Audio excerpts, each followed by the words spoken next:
The free application for federal student aid, commonly referred to as FAFSA, is structured to allow students the opportunity to receive aid including grants, work-study funds, and loans. FAFSA is needed each year for federal aid and is available for U.S. and eligible non-U.S. citizens. By simply filling out the FAFSA application from each year, you are able to unlock a whole new world of possibilities. Contrary to popular belief, most students do qualify to receive aid, even if they believe otherwise. Here at Tarleton State, we believe that it is better to apply to see if you're eligible to receive aid rather than skipping this step altogether. There are a few key steps each student should follow in order to make the process that much easier. Step 1. Calculate your college expenses. It's important to know how much aid you can receive, but it's even more important to have a realistic vision of how much your college experience will cost. That's why the new Net Price Calculator was built, to help parents and students calculate the cost of college. Step 2. Know your status. Most students applying for the FAFSA after completing high school will be considered dependents and will be prompted to include their parent or guardian's information on the FAFSA as well as their own. An independent student typically falls under one of the following qualifications: being 24 years of age or older, being married, having a dependent of their own, or being a veteran of active duty military. If you have any questions regarding your status, contact the Office of Financial Aid, and one of our many counselors will be more than happy to provide assistance. Step 3. Collect your documents.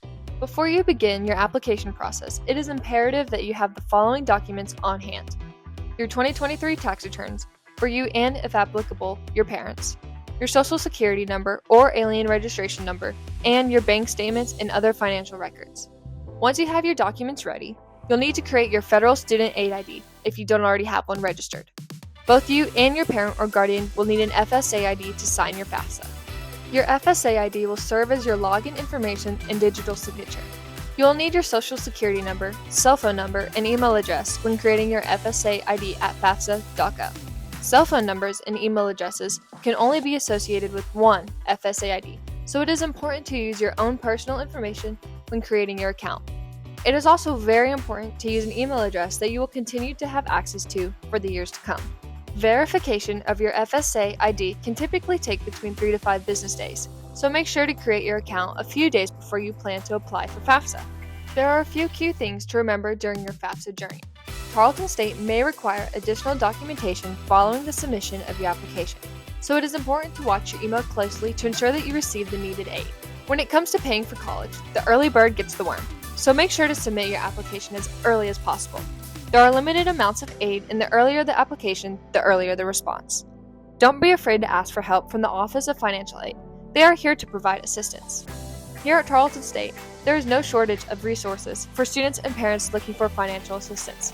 Begin your FAFSA journey today. Go Texans!